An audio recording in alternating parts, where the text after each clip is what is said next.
Rashid, so sorry. Sahib, who is also giving his perspective as a teacher for 14 years in Kenya. Hamjambo. Mambo. You know, being in Kenya and especially Nairobi, at least you need to know if someone tells you mambo and then you need to say poa. So remember, sometimes this is Nairobi, Nairobari. It's the best city in the world, in fact, if you don't know. I know some people will get angry, oh, we come from New York, we come from Washington. No, Nairobi is the best. Okay.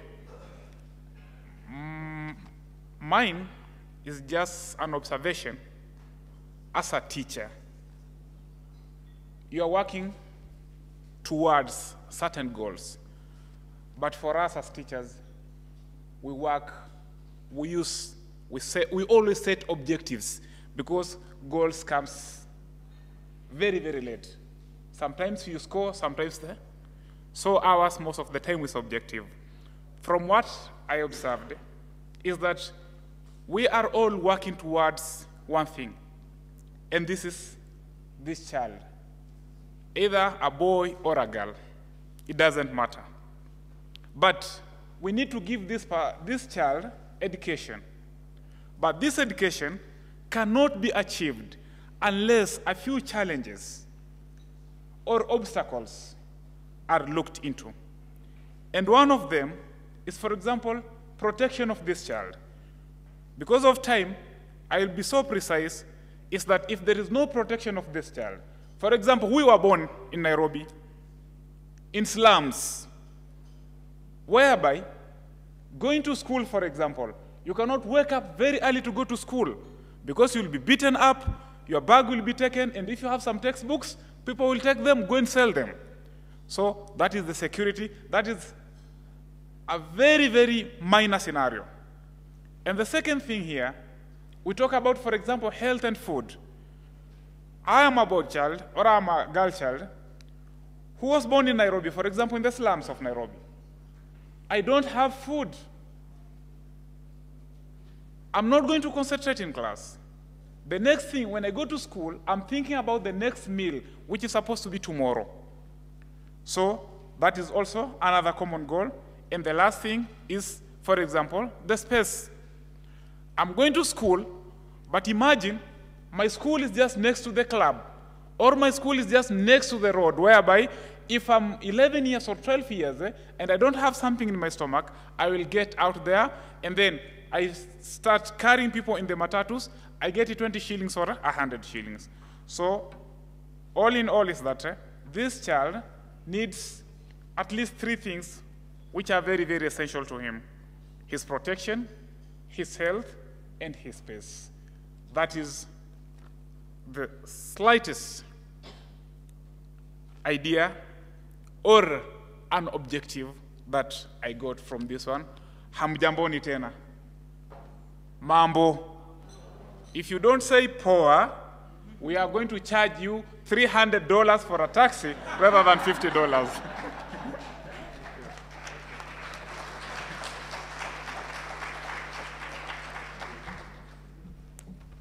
Thank you very much. Hani just asked me to reflect on yesterday, and so in those few moments, I feel so many of the key points have already come out.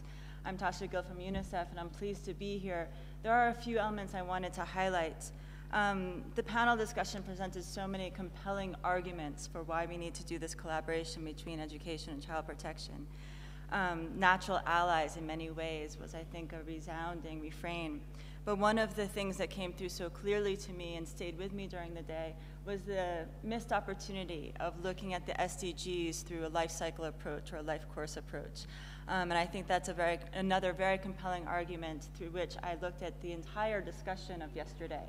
And in fact, when the researchers presented a really, I thought, robust list of opportunities for the ways in which that these two sectors can collaborate better together, what I thought was missing was, again, that issue of the life course, the life cycle.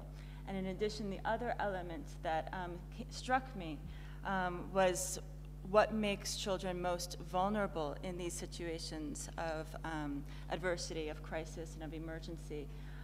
It's many of those aspects that keep children out of school, and it's also what makes the role of protection in helping children so critical, looking at the specific identifiers of children that make them vulnerable to protection risks and threats, such as race, gender, ethnicity, language. There's so many elements that we need to keep in our analysis and keep in the forefront. I think as protection people and as education specialists, it's always there, but I think it's important that we voice it and bring it into our conversations as we move forward, because it is an important area of collaboration. And the last, there was a question that came up in a discussion in plenary about how to collaborate between specialists and non-specialists. And I was lucky enough to join one of the breakout sessions at the end of the afternoon and saw a presentation on what didn't work in efforts towards collaboration. And it was looking at, of course, a program focusing on training teachers and trying to engage teachers in doing more protection work and presenting what didn't work out. First of all, I applaud those efforts, and that presentation was excellent. But also, I thought that that really then helped us to frame the work that we have to do today. And what we're going to do today is to look at where do we want to be and how are we going to get there with very concrete steps. So let us take that learning from those sessions yesterday and bring that into the conversation. Thank you.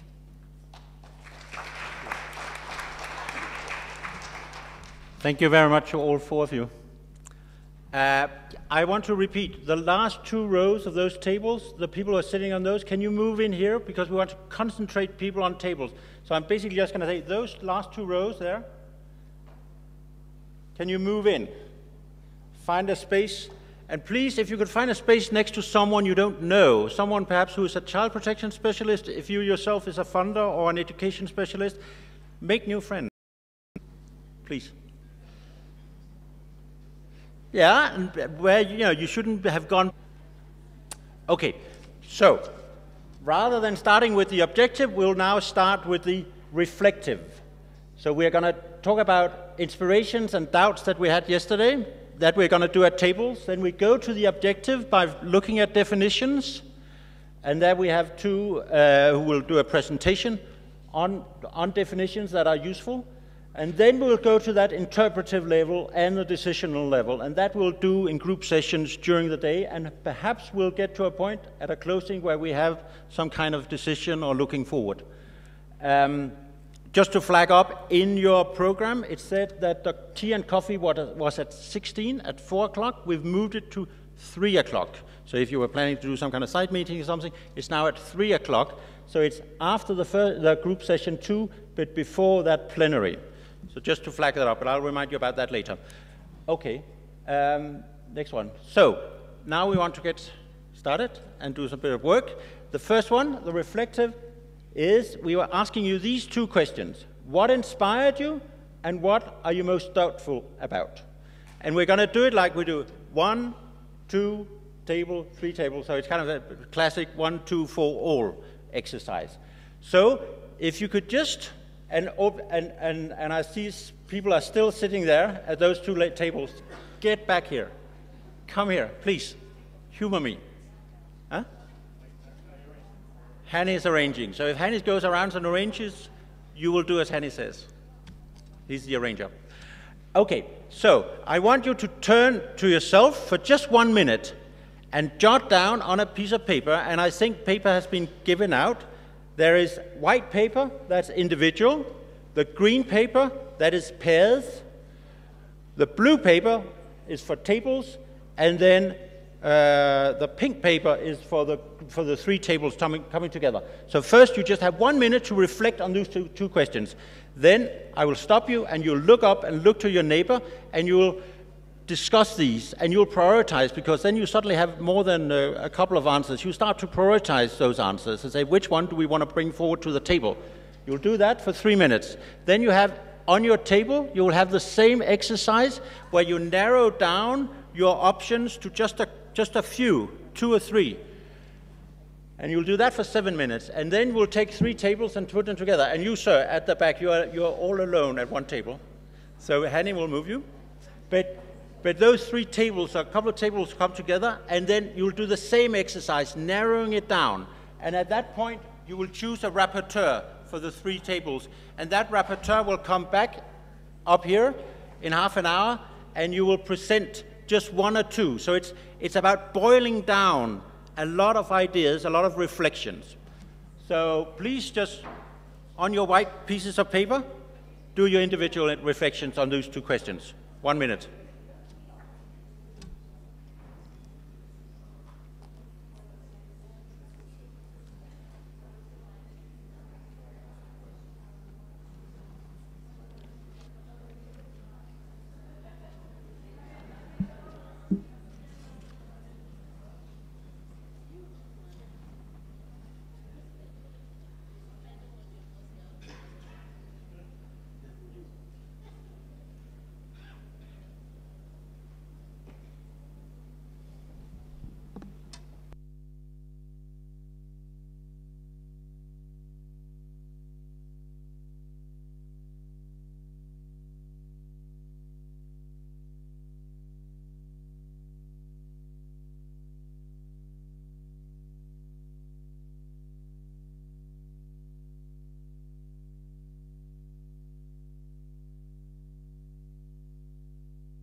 Okay, now turn to your partner, the one sitting next to you, and discuss the ideas you have and try and boil them down again. Prioritize. And you can capture that on the green piece of paper.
Okay, can I now have you turn to your tables? Bring the conversation, bring the conversation around the table now. From the pairs around the table, include everyone around the table in your conversation. Try to capture it on a piece of paper, the blue paper, but it doesn't matter so much. Around the tables, please.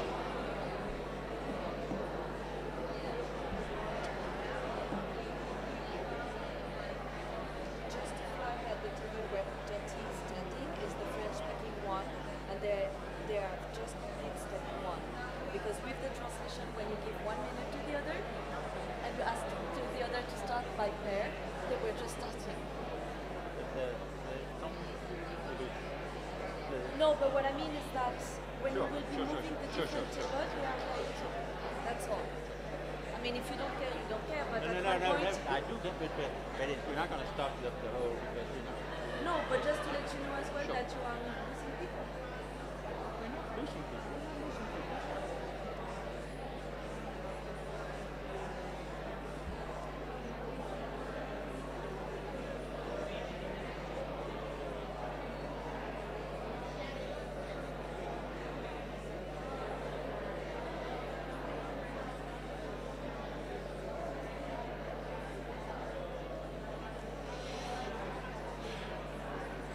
I see a lot of people just talking to their partner. You need to have a table conversation. Table conversation.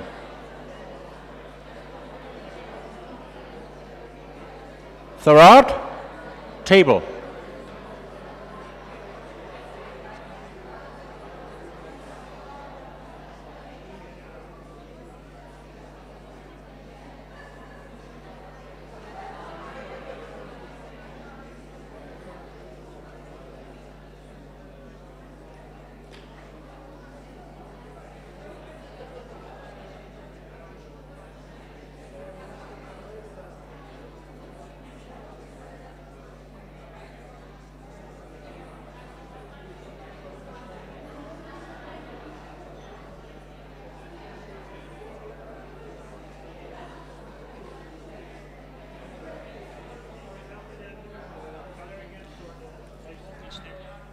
Blue.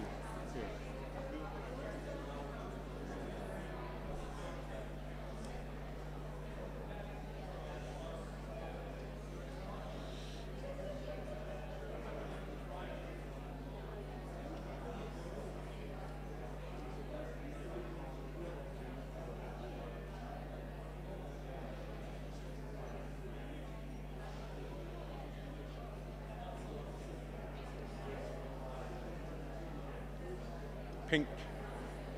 But I don't see any pink. Ah, that's okay. They can put it on white again. It's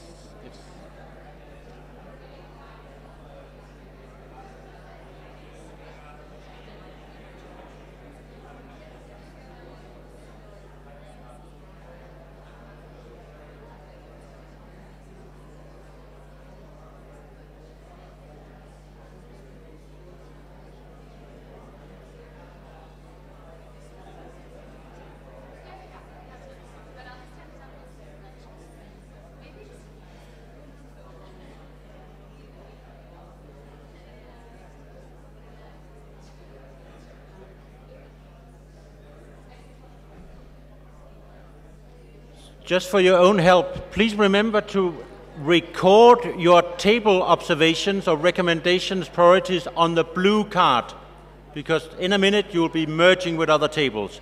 Write them down on the blue card.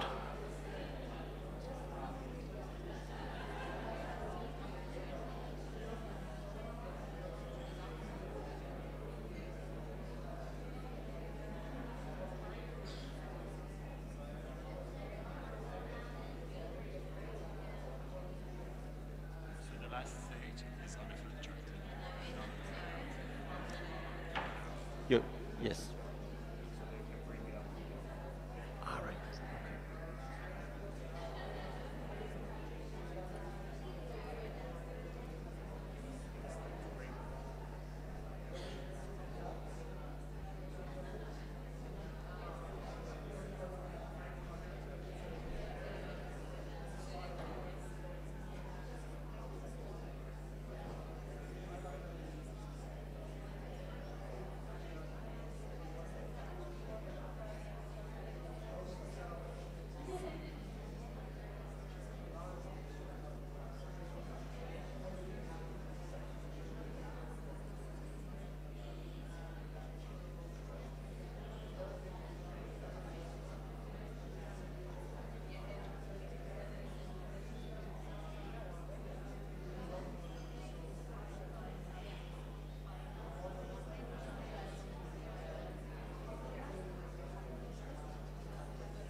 Okay, now I would like you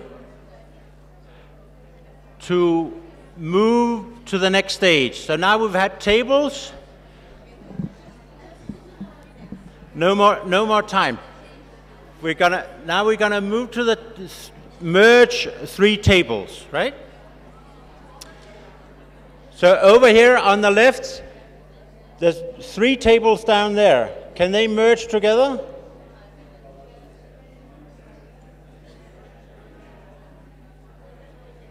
You take your blue paper where you've noted down from each table, you take it to a central table. So there's 3 tables there, and then there are 2 tables at the back. You merge.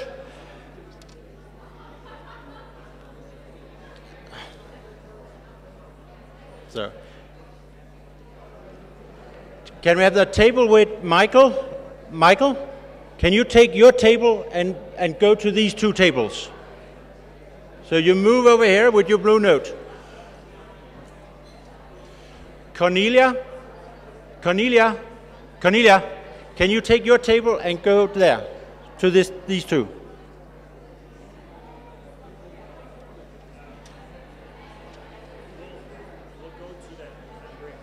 Okay, Hanny is bringing your tables together.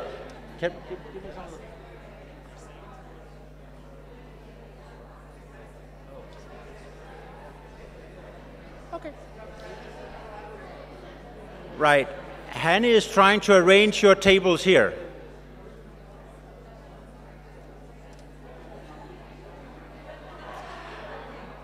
Now you have your blue piece of paper.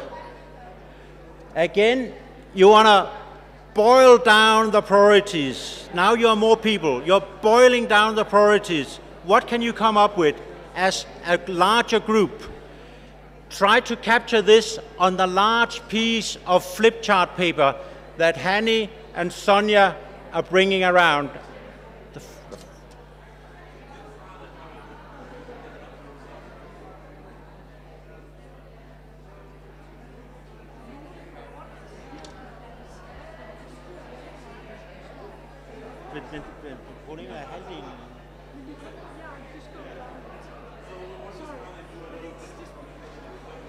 Jo, men jeg kan ikke regne med, at han når rundt til alle sammen. Så der kommer dobbelt. Tak for det, Elsa.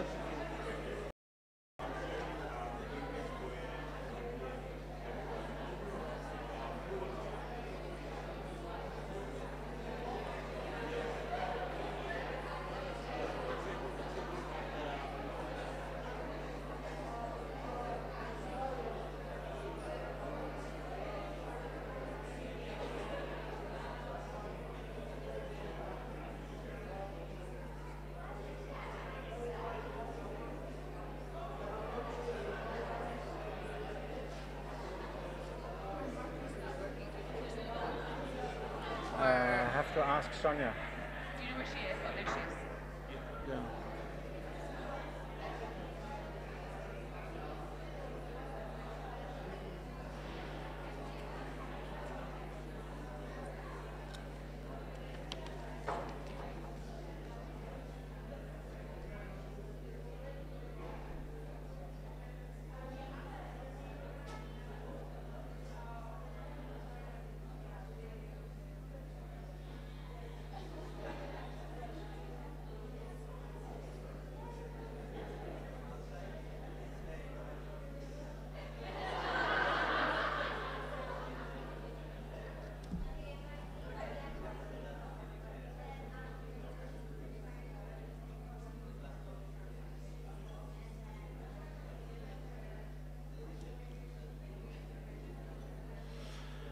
Make sure you identify a rapporteur.